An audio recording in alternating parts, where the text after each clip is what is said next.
Podrumski razgovori s Tinom Primorac. Lijep pozdrav i dobrodošli u još jedne podrumske razgovore. Preko puta mene u podrumu danas je jedna iznimna osoba, meni jako draga. Znamo se, Zlato, već 20 godina, koliko sam ja izračunala, od našeg faksa. Znači, sa mnom je Zlata Mik-Sušec. Ako je trebam predstaviti, ja ću onda predstaviti evo kao jedno televizijsko lice i radijsko lice, makar evo meni uvijek ostaješ u sjećanju po HRT-u i znaš čeg sam se sjetila kad sam tražila pitanja i teme za ovu emisiju. Sjetila sam se kada si vodila u Austriji, jel tako, Europsko nogometno prvenstvo i kada smo se srele u Austriji i to mi je bilo tako zanimljivo. Gledati tebe kako uživo sa navijačima pripremaš emisije.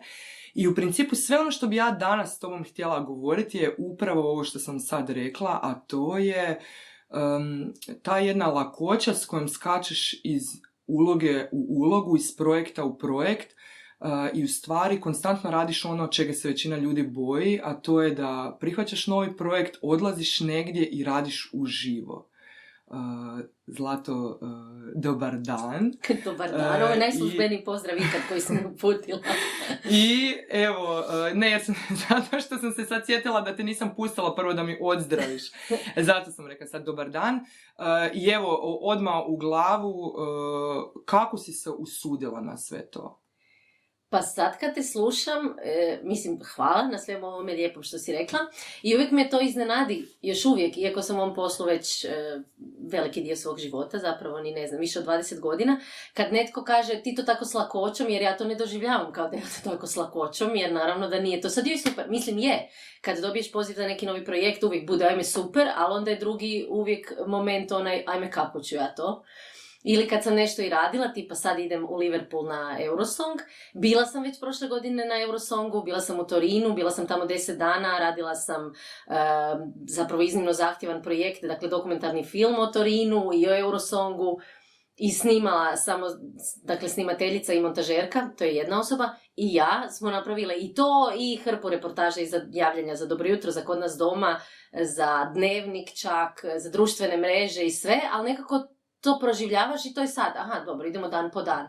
I sad kad je došao poziv za Liverpool, za Let 3, odmah je bilo, ajme kako ću ja to, pa to je Let 3, pa to je sad 16 dana u Liverpoolu, pa to je druga priča. Ne, svaki put je taj neki, strah, ali i veselje, pa se baciš. Evo, to je to, sad si u principu odgovorila, znači uvijek je prisutan strah, ali ideš. Skačeš, baciš se na glavu, pa nekako bude. I pripremaš se. To je ključno. Znači, bez pripreme ne idem. Baš sam shvatila kad me netko drugi, naravno dobiješ od urednika neke upute i za emisiju i za nešto, ili barem želju što njima treba za emisiju. Ako mi netko daje krive neke informacije, tu poludim. To je jedina stvar na koju poludim i onda se opet vraćaš na ono, radije ću sama. Što je loše i konkretno recimo u Dobrom jutru, to ne bi moglo funkcionirati, znači tamo imamo stvarno tim ljudi koji nas priprema jer to je skok iz teme u temu, u 3,5 sata koliko traje emisija i sve ide uživo i ne znam, dogodi se da ti gost kasni pa pomičemo jednu temu prije kasnije. Ne bih mogla, tako da mi tu ta priprema opet koju mi drugi ljudi serviraju, da tako kažem, izuzetno bitna, ali na ovim projektima nekima gdje sam sama sva majstorica, da tako kažem, tu ono što ljudi ne vide i ne znaju da jako, jako puno vremena se troši baš na pripremu. Ili na razgovor s ljudima. Nekad razgovaraš s ljudima 2 sata, iskoristiš 6 minuta od toga za finalni proizvod. Evo sad dok si ti pričala, Zlata, dogodilo se nešto, a to je da je iza lupila zavjesa. I meni je sad palo na pamet, ja i muž kad puštamo podcast, kad ga uređujemo za van, svaki put čujemo nekakav zvuk koji nismo uspjeli detektirati i nije nam jasno kao jel nam nešto nije u redu na snimalici. Evo sad sam skužila, dakle Marku, to je zavjesa zapravo. Evo sad si rekla isto nešto zanimljivo što sam te htjela pitati kasnije, ali neću, sad ću se odmah nadovezati. A to je ova priprema, to jest drugi ljudi koji u svemu sudjeluju. Meni je tu palo na pamet i bilo mi je jako zanimljivo da ti sigurno moraš imati povjerenja u ljude oko sebe, da bi recimo ta emisija od 3,5 sata što si sad rekla Dobro jutro Hrvatska na HRT-u da bi funkcionirala. I to mi je divno, evo koliko sam mi u stvari bez obzira i ako smo odvažni i ako negdje idemo, koliko nam znači oslanjati se na druge ljude. Znači jednostavno moramo negdje graditi povjerenje u druge ljude da bi stvar funkcionirala.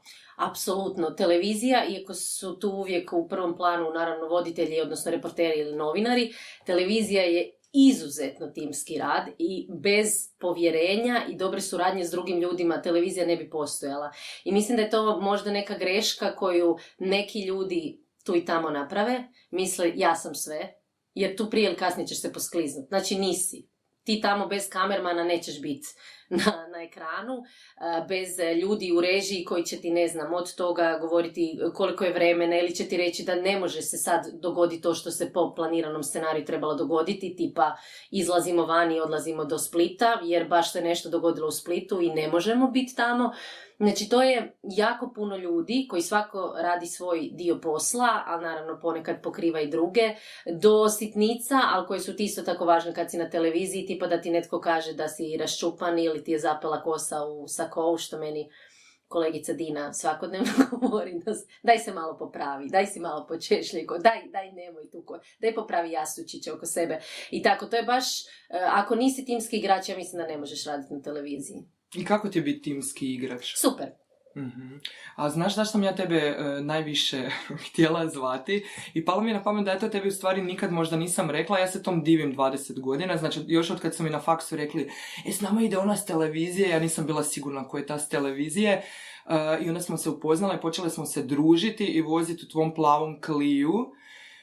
I meni je tad bilo, mislim nije da sam ja sad to sebi filozofski razlagala u glavi, ali znam da mi je negdje bilo, ali ona onako mora to otplaćivati, ona mora raditi, znači mi drugi smo, ne znam, bili negdje hostese, ali smo nešto radili povremeno, ali ti onako sad moraš raditi da bi otplaćivala taj auto. Znači mene je u stvari kod tebe uvijek fasciniralo to kako si vrlo rano preuzela neku odgovornost, kako si je bila voljna preuzeti, jer se ja sjećam da su ti doma tvoji pa ne moraš, znam da je bila nekakva takva priča, ono, pa ni ne moraš, pa pomoći ti ono. Meni je bilo fascinantno koliko si ti željela to, evo, koliko si ti, ne znam, htjela sebi uzeti auto, ti si u stvari sama otišla na audiciju, ako se sjećam, za Mali veliki svijet, mm-hmm. I tad si imala tek 14 godina. Ne, imala sam 9. 9, okej. Imala sam 9 i sad, s obzirom na to da mi stari sin ima 9 godina i nekad ga baš gledam i razmišljam si kako, zašto.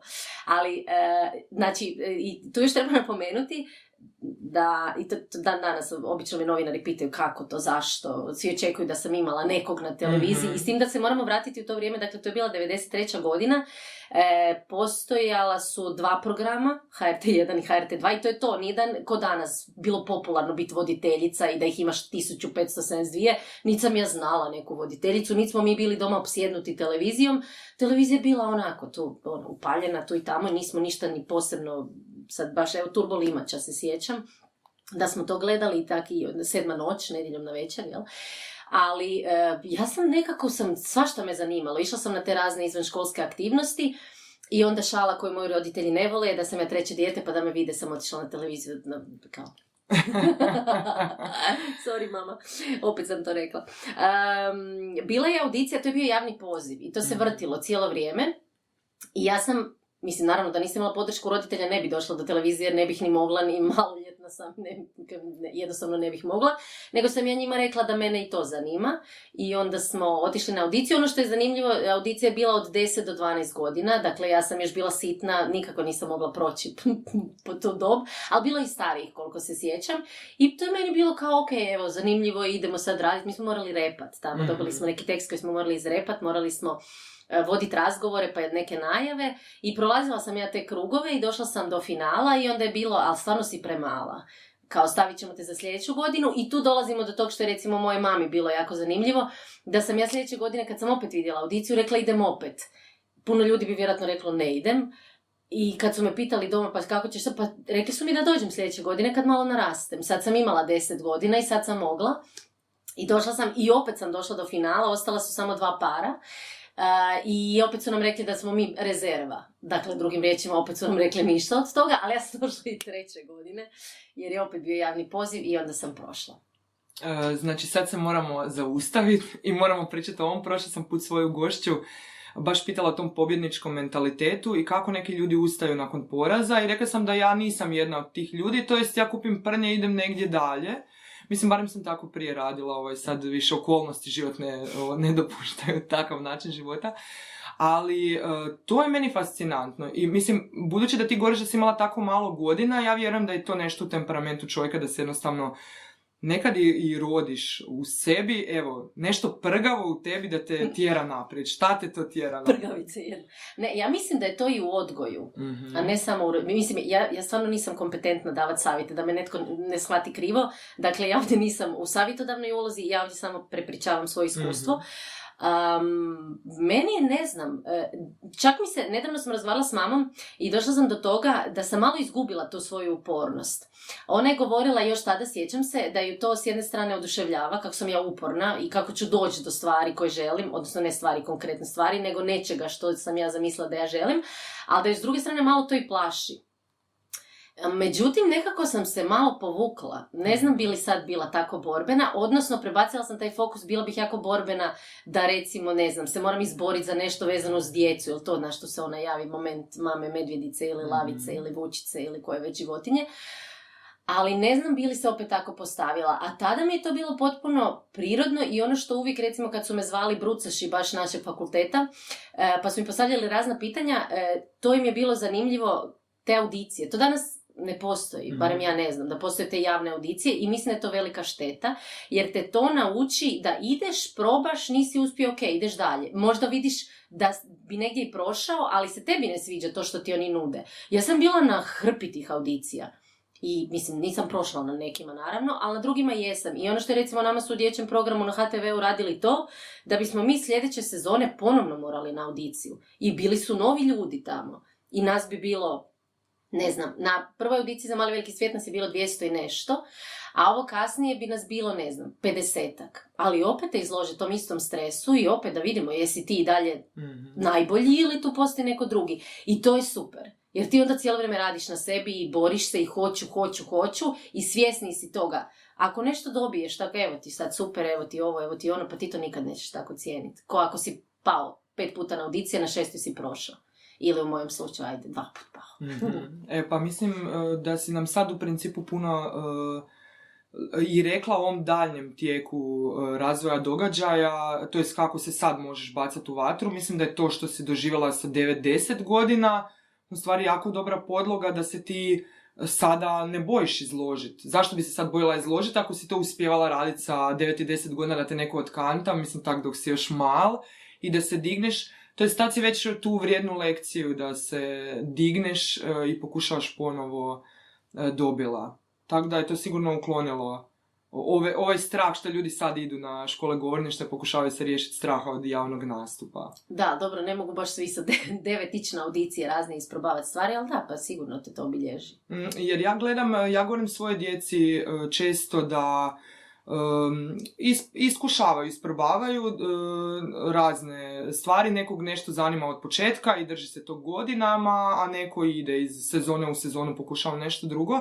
Ali baš mi je taj javni nastup u principu, recimo ja mislim da je to nešto što je meni falilo i njima govorim da im je bolje sada prolaziti neku tu školu, zato me ovo sjetilo kad si rekla da si to jako mala radila, ili evo uvijek spominjem Marka, muža, koji je isto jako rano počeo nastupati jer je svirao i u principu njega kasnije ništa nije bilo više tak tragično, ko kad počinješ, ne znam, možda u kasnijoj dobi se negdje izlagati. Mene zanima da li si nekad doživjela neko, da li možeš prepričati neko iskustvo koje ti je baš bilo dramatično, na primjer da si se snašla.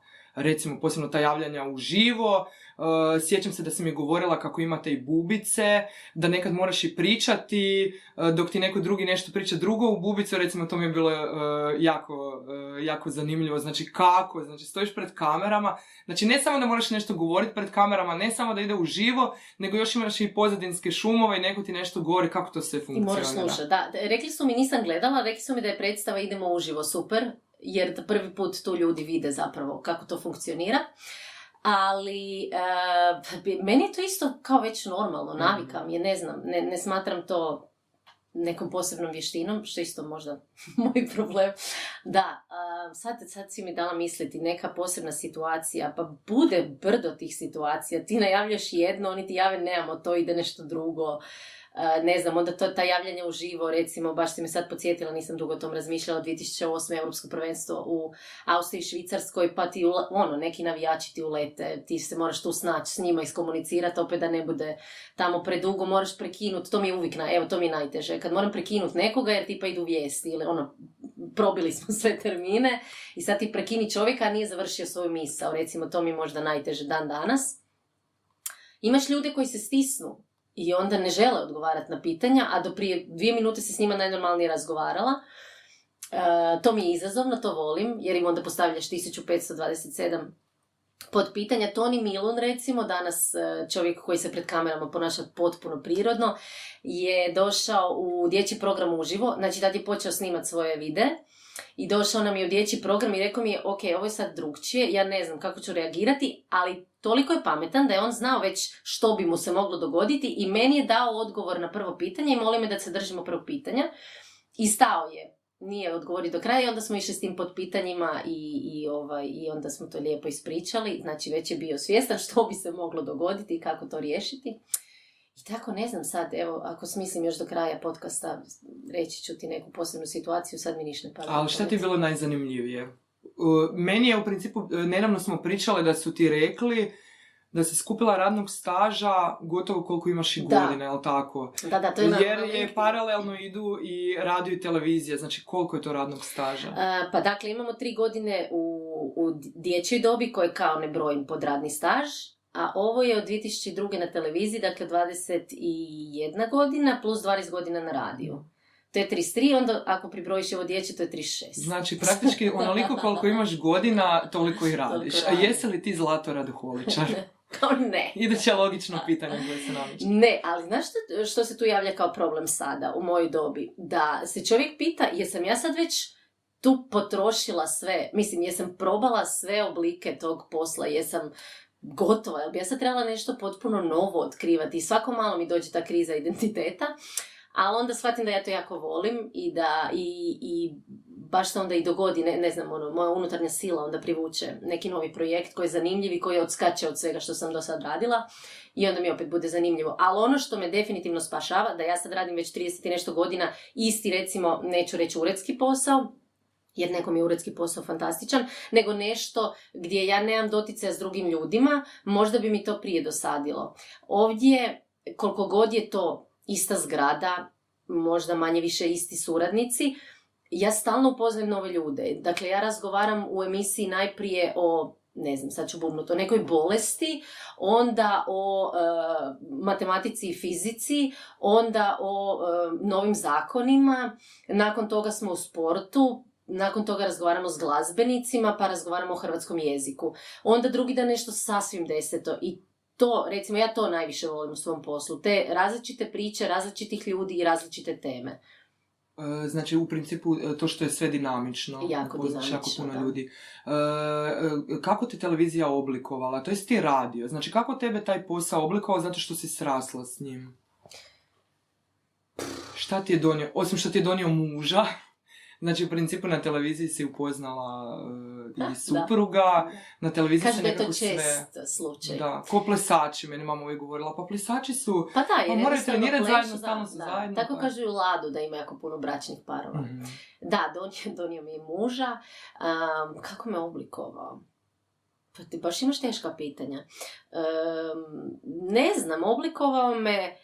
Ono što ne volim, što sam primijetila da mi se događa, je da stalno mislim da će na mene ljudi drugčije reagirati, znači u nekim svakodnevnim situacijama. Užasno sam, nikad se ne postavim, jer kao neugodno mi je reći će joj ovaj s televizije, čak i kad sam potpuno u pravu.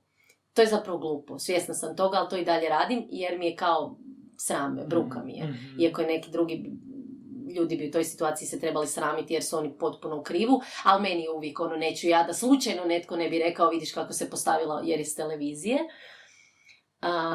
Neke druge, pa ne znam. Mislim, najviše mi je donio u tom dijelu razgovora, odnosno slušanja drugih ljudi.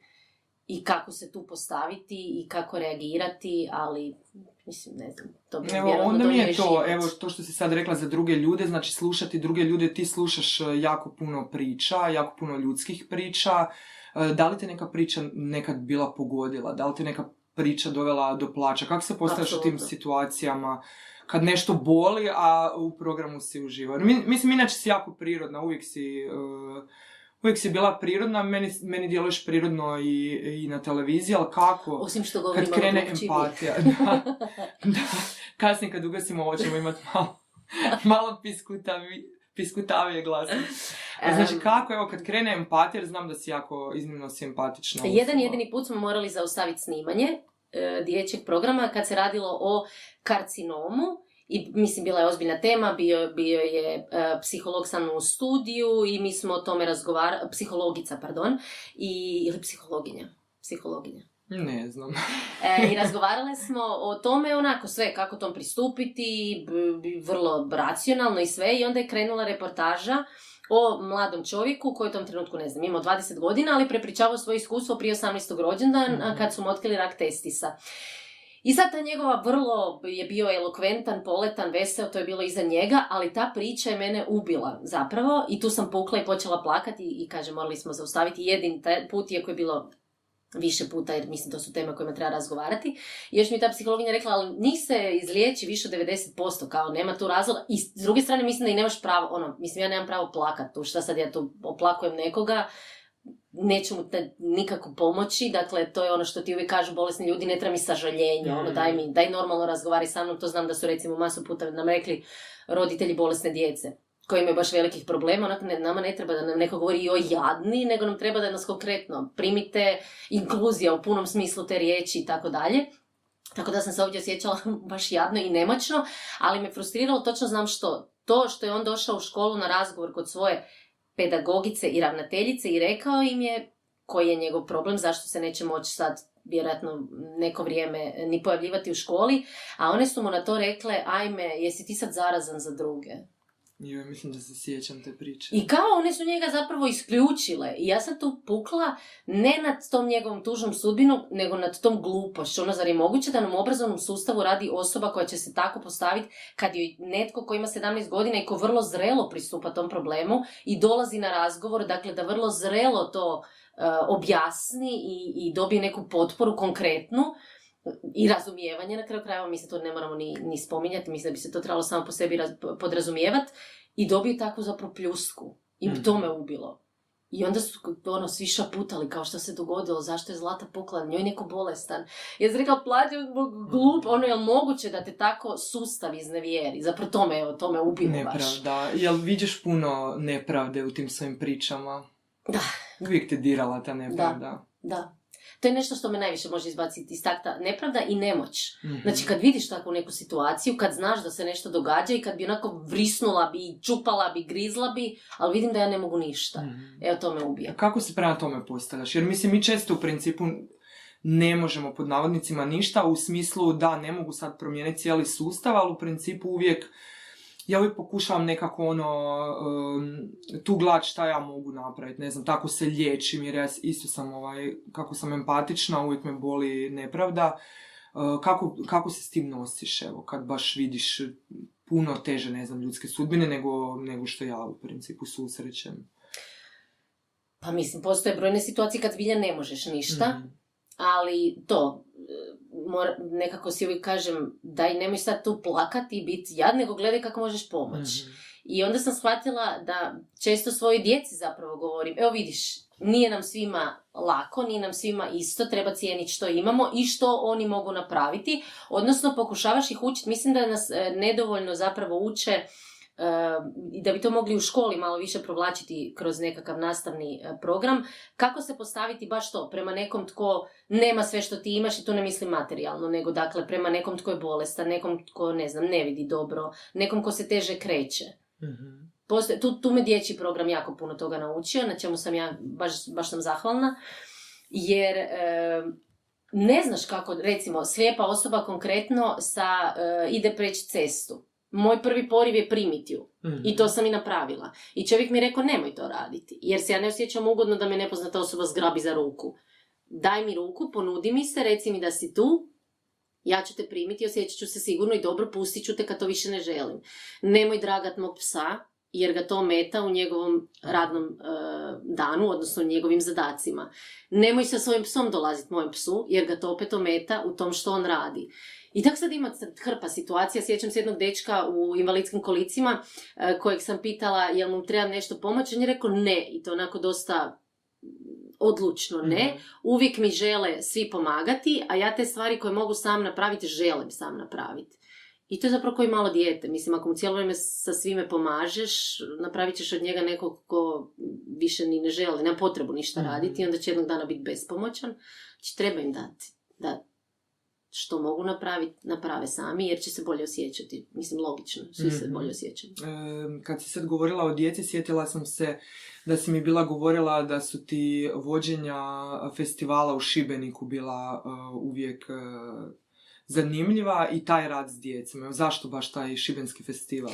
A šibenski festival to je bilo samo jedno ljeto, 2 večeri i to je... Pa ne, djeca su uvijek, meni su djeca uvijek možda, mislim, glupo reći najbolja publika, ali i sugovornici, jer kod njih nema ono, sad ću reći da sam izašla iz comfort zone, znači, nećeš to od djeteta dobiti, niti će dijete to tako verbalizirati, niti će se baviti svim nekim zapravo nebitnim stvarima, nego ćeš uvijek dobiti konkretnu emociju. Ako si im dosadan, oni će ili zakolutati očima, što nije pristojno, reći ćeš svom djetetu, ali zapravo je užasno slatko i simpatično kad dobiješ tako nešto, ili reći će ti ono što mu je na pameti, baš, evo, sad u tom trenutku, on je tamo, on je prisutan, ovo što odrasli ljudi idu na tečajeve da nauče biti prisutni, oni imaju. Evo, da, prošli put smo opet isto pričali o toj prisutnosti. Evo, sad je ti opet spominješ, konstantno nam se vrte te nekakve iste stvari. To da u principu nismo prisutni, da se stalno bojimo šta će reći neko drugi, onda u principu moramo i svoj glas nekako namjestiti, svoj stas nekako namjestiti, nismo sigurni u sebe i onda i pričamo ono što ne bismo htjeli pričati.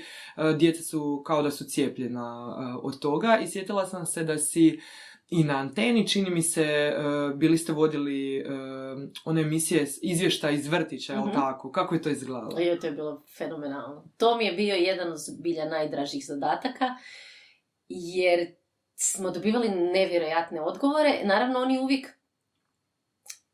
kažu ono što sami misle, ali kažu i ono što su čuli. Onda je bilo, ne znam, tema je bio Sabor, mislim, prva naša epizoda iz dječjeg vrtića u Sigetu. I sad djeca su sad već odrasla, vjerojatno. Davno je to bilo. Pa da, mogli bi biti, bože, na faksu bi mogli biti, da. Nemoj to spominjati, onda znamo da imamo puno godina. Da, to me iznenadi kad mi dođu ljudi, odrasli ljudi i kažu, uvijek smo te kod dijete gledali. Onak, nemoj mi to govoriti. Ne, onda im ti kažeš, ali vi ste i dalje djeca, ja sam mlada. Mali moj. Vi ste mali, ja sam nedavno mi je u kazalištu Lutaka došla jedna žena koja je dakle bila sa svojim djetetom, mislim mlada žena, mlađa od mene dosta, i ona je rekla, joj, prostite što vam upadam u WC-u, ali čula sam vaš glas, uvijek sam vas i Tamaru voljela slušati na radiju, u školi. Wow, šta? Kad je to bilo? Kad si ti bila u školi? Da. Dječji vrtić u Sigetu, da, i onda je bio Sabor tema i kako se tam donose zakoni, znali su oni znaju dosta toga, ali to lijepo opet zapakiraju na svoj način, ali onda je jedno dijete reklo da se tamo dobro jede za male novce. Što nije on to sam dokučio, nego je neko komentirao. I bilo je baš zanimljivih tema. Znam da je jedanput bio neki reality show, uopće se više ne sjećam što je to bio Survivor ili nešto poznate osobe. I onda je jedno dijete reklo za, ne mislim, Avu Karabatić, onaj avion. I tako neke su bile izjave. Znači izjave od starije braće ili tate. Da. Ali moram spomenuti najdržu rečenicu mog tadašnjeg producenta, sada gradonačelnika Vrbovca, koji je rekao da će mu zauvijek ta djeca, i nije jedini, masu ljudi mi još dan danas to zna spominjati, na razgovoru o sreći. Znači što je sreća? Što bi, ja mislim, ti odrasli ljudi svi mi teško odgovorili. Oni su imali fenomenalne odgovore, ali taj dječak je rekao, sreća je kad ti dođe iz Bosne neko koga dugog nisi vidio. Da, i ta se rečenica usjekla svima osjećanje, jer to je opis sreće. Da mi si rodbina, neko, nebitno, baka, djed, nisi vidio ih jako dugo jer žive u drugoj državi i onda ti dođu. To je to, opet isto smo bili, ja mislim, u prvoj emisiji pričali o sreći i u principu tom trčanju za srećom koja nam stalno izmiče zato što trčimo za njom. I zato su mi isto uvijek djeca fascinantna u principu u toj nekoj njihovoj banalnost tog izričaja. U principu su sretni zato što samo žive i vesele se stvarima koji ih okružuju. Htjela sam te pitati, znam da si i humanitarno bila angažirana. Da li je to neki odgovor na ono što si rekla, znam da ne mogu uvijek napraviti neke stvari i da učiš djecu doma, ali u stvari si uvijek, koliko se sjećam, išla i na te pozive, odazivala se da pomogneš, mislim da je tu bio plavi telefon, jel tako, hrabri telefon? Plavi je bio. A bile, da, mislim da je to neka, neću reći obaveza, ali to je dio života koji isto treba ispuniti. Nisam dovoljno aktivna po tom pitanju, to mi je uvijek plan. Kad je djeca odrastu, kad ću imati više vremena, ići i više volontirati, a ovo humanitarke uvijek kad me zovu za neko vođenje, za nešto, mislim da je to taj neki moj dio koji, kako bih rekla, dugujem, neću reći dugujem društvu, to je preteška riječ, ali uvijek si to postavim ovako, imam gaže gdje me zovu da vodim nešto komercijalno za neku firmu i za što dobivam novce. I isto tako mislim da a glupo je sad reći da je to ravnoteža, ali nekako uvijek radim i za novce naravno, jer ja moram plaćati račune i sve ostalo, ali s druge strane mislim da treba odraditi i takve stvari besplatno, gdje ćeš nekome pomoći u nečem lijepom i dobrom što radiš, što nije komercijalno, nego ima čisto humanitarni karakter. Htjela sam te još i pitati kako je djeci doma, kako oni gledaju na tvoj angažman na televiziji? Mislim, no od uvijek je da to bilo ono najnormalnije, nečija mama radi u, ne znam, uredu, nečija od doma, nečija nebitno u dućanu, bolnici, ja na televiziji nismo nikad, apsolutno nikad nije to bila neka tema, ono kao wow, super. Da li imaš neke rituale svog odmora? Televizija u principu i taj program uživo su stresni. Evo što si sad rekla da ideš u Liverpool i to treba sve pripremiti, znači donosi neku dozu stresa. Da li možeš to sve sama ovako po putu otresti ili znam da imaš psa, znači ideš u prirodu često s njim, na koje još načine u principu pokušavaš vratiti taj neki balans? Smiješno je kad si u nekom poslu dugo. Ja uopće nisam svjesna da je to stresan posao. Imali smo nedavno kardiologinju koja mi je rekla, ali mislim, vi ste pod velikim stresom. Ja sam rekla, ne uopće. Jer ja to stvarno ne doživljavam kao neki stres. Rekla mi je nedavno i naša producentica da je, otkazao je neki gost, neće doći, ona je to išla javiti u režiju, a sljedeća gošća je gledala u šoku i rekla, kako vi to tako mirno možete? Ali nama je to kao dio, ko što je nekome, mislim, neću uopće se uspoređivati s nekim ko radi recimo u bolnici, jer mislim, svi poslovi su stresni. Koji rade, recimo ljudi koji rade s ljudima, to je, ja mislim, najstresnije. Nepoznatim ljudima, jel, koji ti se izmjenjuju u nekoj uslužnoj djelatnosti, ali imam svoje rituale kad volim, što je neobično, šutit, izolirat se. Prije kad nisam imala obitelj, mislim imala sam svoju obitelj primarnu, jel, nisam imala svoju djecu, sam znala otići sama na more na par dana i znam da su se neki tome jako čudili, otišli bi samo pas i ja i nekoliko knjiga i to mi je recimo bilo savršeno za, baš se onako potpuno pustiti, isključiti od svega. To sad ne radim. Ali idemo se mi šetati. Pa mislim igranje. Meni je boravak doma odmor. Koliko god naravno to uključuje sve moguće obaveze kućne, ali volim taj neki kućnu atmosferu, kućni ugođaj, igranje, čitanje. Tako. Zanima me još, sad sam se zaboravila pitanje. Naučila si ih napamet? Ne, nego baš kad si sad bila nešto spominjala mi nešto zanimljivo. Da, bila si nam govorila da ne znaš da li bi htjela još neke stvari iskušati. Znam da često na kavama govorimo da li bi još nešto htjela i u principu evo sad možda i vrijeme za još nešto pokušati ako nam se pokušava. Što bi bilo to još nešto? Gdje se vidiš? Da li bi mogla još nešto pokrenuti? Da li bi to trebalo biti veliko ili čisto, ne znam, vidiš, da heklaš znam, doma? onda bi ja to već započela.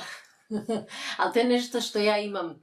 A, mislim, meni uvijek, ne znam je li to svima, ali uvijek mi radi taj neki crv. Znaš, možda bi mogla još ovo, možda bi mogla još ono.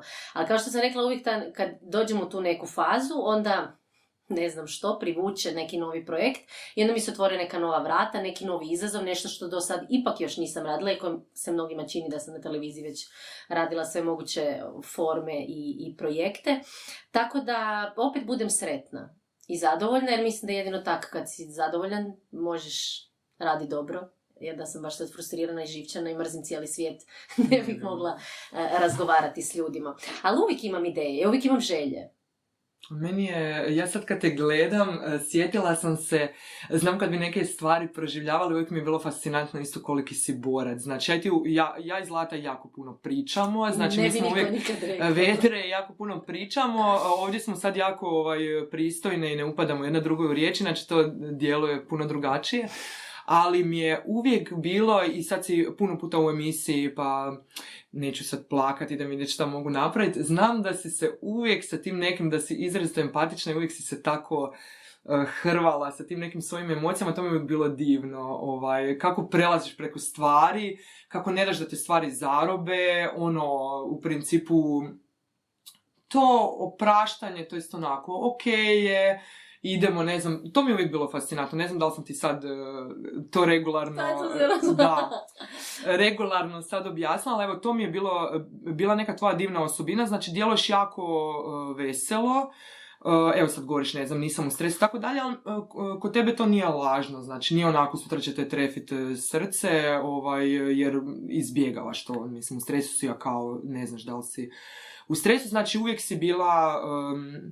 Čini mi se da znaš otpuštati stvari. Evo, mi smo govorili prošli put i o prilagodbi i još smo o prihvaćanju. Nekako mi se čini da si to imala u sebi. Evo, da možeš puštati stvari, da su se stvari desile. Nisi se nikad branila od života, to mi je isto prekrasno. Znači, nekako si se otvarala i ljudima i životu i doživljavala si udarce raznorazne i posao i sve živo što si doživljavala, ali nekako kao da ti to znaš niz rijeku poslati. Pa jako mi je lijepo sve ovo što si danas rekla o meni. Hvala ti na tome. Ja sam onaj tip, jel se to zove overthinker? Mm-hmm. Znači, to što ti tako to doživljavaš i drugi ljudi, to je super, znači da sam uspjela, ali ja sve to proživljavam još jako, jako dugo u svojoj glavi. I stalno se trudim, ne znam, imam osjećaj. Znaš, uvijek kad čitaš komentare, to nije dobra ideja, ali znam da sam par puta naišla na komentare, recimo konkretno Meštari kao zaigrano dijete i to je ljudima fenomenalno jer je on muško. A ja sam kao zaigrana i to nije dobro jer kao da imaš već godina.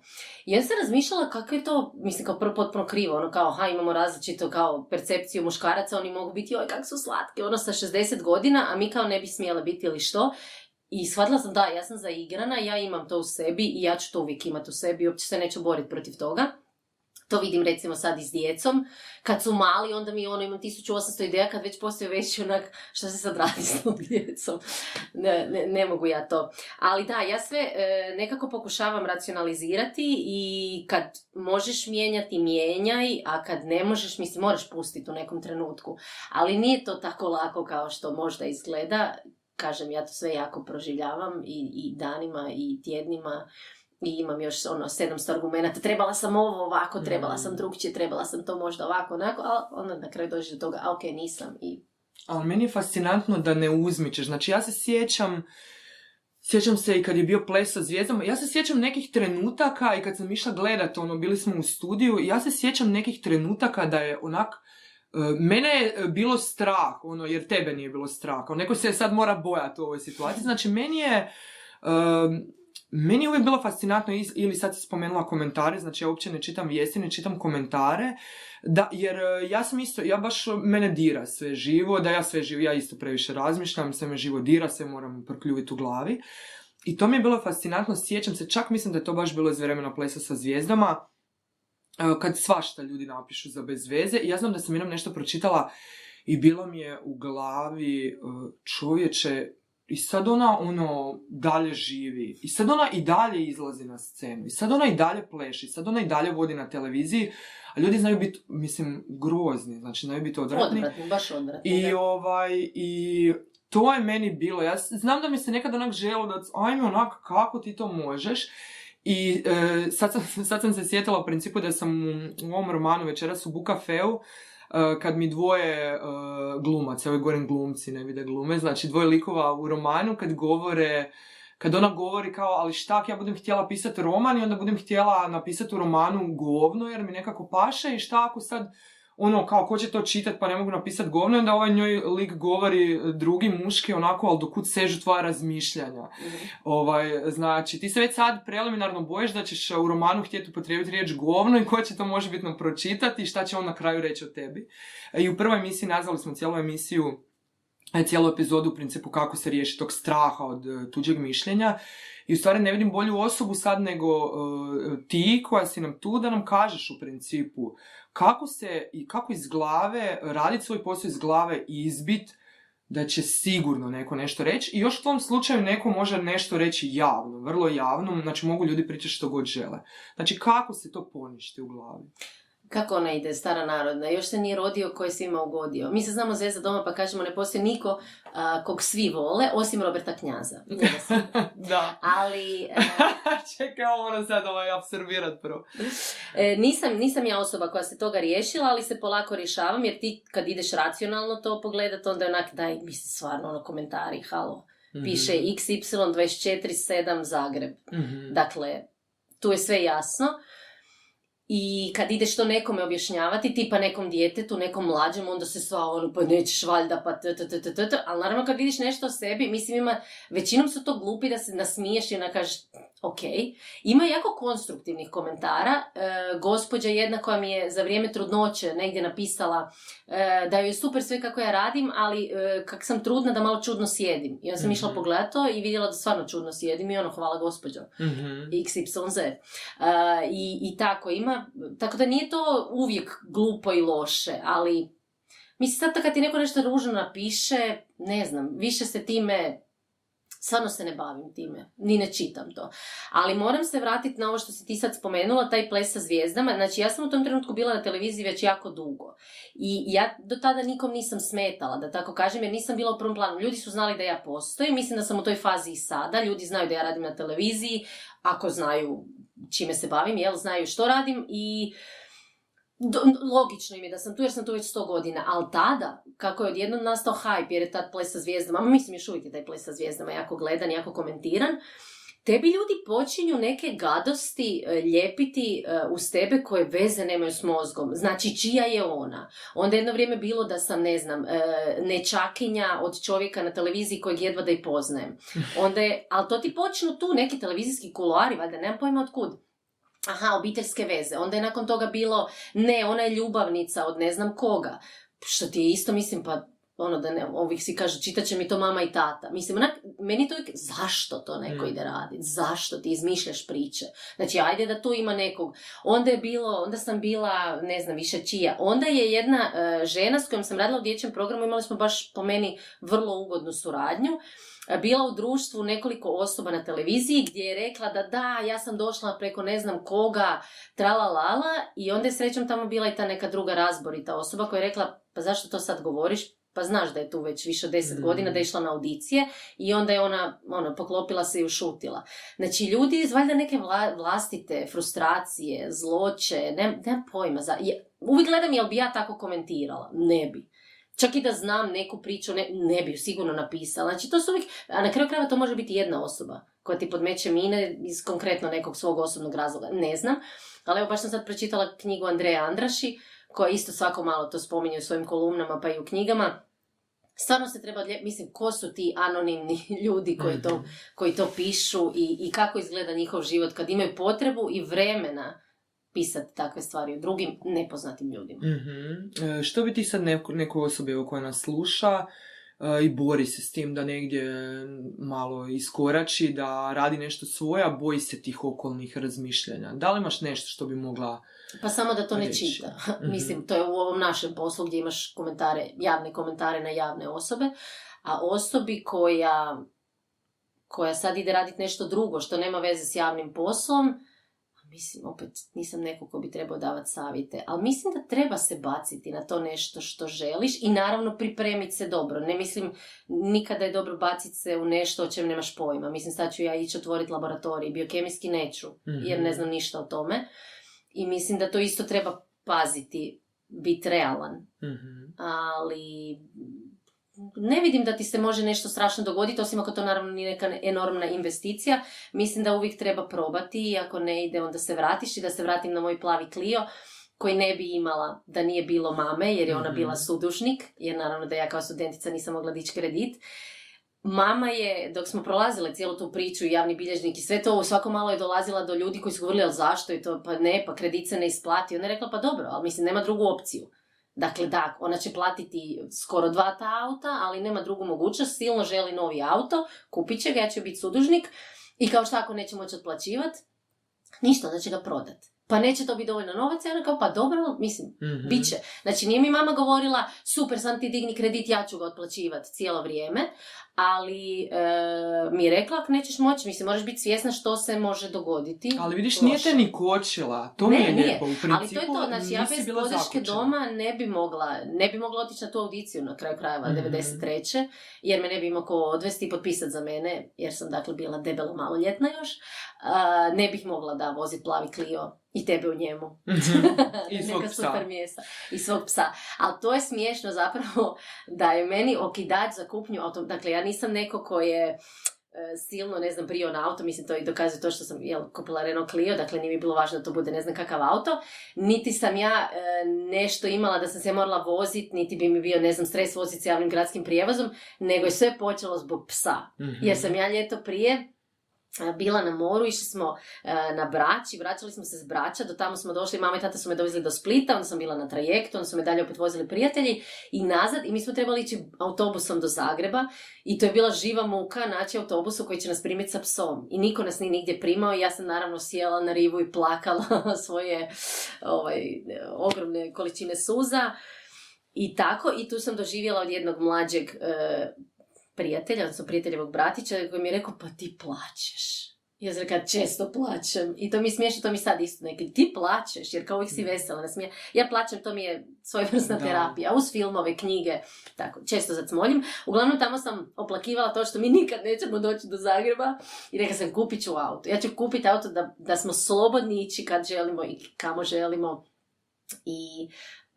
I taj pas, moj Ami, je bio zapravo okidač da ja počnem intenzivno tražiti auto koji ću kupiti, kredit koji mogu dići i da ne bi mislili da je sve išlo glatko i lako. Ja sam uvijek znala da moram platiti tu ratu kredita, mislim koja je meni valjda oduzimala 2/3 tog studentskog novca, jer bez obzira što ljudi misle da su na HRT-u basnoslovni honorari, nisu, to je zabluda. Nije to Hollywood. Znači, plaće su ispod prosječne. Ali uglavnom, ja sam tad bila svjesna koliko ja moram imati novca svaki mjesec da to pokrijem. I u ljetnoj stanci, kad mi nije išao dječji program, jer od 6. do 9. se ne snima, ja sam radila i neke druge stvari, i televizijske, i snimala, ali sam radila jedno ljeto i kod jednog teleoperatera, da ga ne reklamiramo, mjesec dana. I recimo to bi možda nekom bio bed, kao dolazili su mi ljudi i govorili mi, ali šta je televizijska karijera završila, šta je to propalo, šta je, znači, kao nekom bi možda bila bruka, kako je sad a meni to nikad nije bila bruka i recimo to mi ni sad ne bi bila bruka. Posao je posao. Znači koji god bio, ja sam znala zašto ja tamo radim, ja sam odradila tih svojih mjesec dana, trudila sam se, željela sam napredovati tamo, znači imaš konkretan razlog zašto to radiš šta god treba. Evo sad kad si ovo rekla, ja sam se sjetila i sjećam se da smo se jednom našli i to se sjećam točno gdje, po trgu smo se našli nakon tog tvog posla i sad mi je palo na pamet da sam nedavno sa sinom sjela u slastičarnicu i vidjela jednog našeg pjevača mladog i bilo mi je, jel to on, i tako mi je neki ponos isto obuzeo. Ja sam rekla, pa čekaj, jesi ti pjevač? Ja sam rekla, jel još uvijek pjevaš? Da, i vidjela sam da mu sad idu neke nove stvari i baš sam došla doma i sin me pitao, pa koji pjevač? Ja sam rekla, ona jedna pjesma koju smo volili i pustila sam mu spot i rekla sam, vidiš kako se on i pjeva i radi sa strane i trudi se jer moraš ti pokriti svoje spotove i tako dalje, i to mi je bilo genijalno. Tako da mi je, Zlata, sve predivno općenito i u tvojoj priči. Znači, zato što u principu ni uspjeh ili ta vidljivost nisu došli preko noći, ne dolaze preko noći, znači za tebe stvarno stoji, evo ja te znam 20 godina, znam da imaš svoje prijatelje, one s kojima se družimo preko 30 godina su s tobom i da si ti stvarno od uvijek bila ova jedna mala borbena bombica i uvijek sam te tako doživljala koja puno plače i zajedno smo uvijek jako puno plakale, to mi je uvijek bilo divno. Dakle, ja i Zlata, ako se nađemo, mi moramo malo oplakati. Puno se smijati, mi tamo malo i oplakati. Tako da mi je sve prekrasno, evo, i nadam se da će i slušateljima biti poticaj evo, baš to što znači, ideš svojim putem, uvijek ima trnja, ali uvijek donosi genijalne plodove, znači, znaš za šta si radila, do tog dođeš, tom se veseliš se sa svojim ljudima s kojima si dugo, koji te bodre, koji su tu za tebe, i u principu znaš da će biti komentara, svejedno njih puštaš niz rijeku, ideš dalje, evo to mi je bilo fascinantno i želim da ovo ostane neki kraj emisije, znači da nizvodno pustimo sve one stvari, sve one možda pse koje laju sa strane, nek odu malo nizvodno, a mi u principu da idemo uzvodno, znači da se borimo za one stvari koje su nam u životu bitne i da će rezultati doći. Zlata, jako ti hvala. Hvala tebi. I nadam se da ti je bilo ugodno u podrumu. Je, jako ugodno. I vidimo se neki drugi put. Evo. Bok. Bok.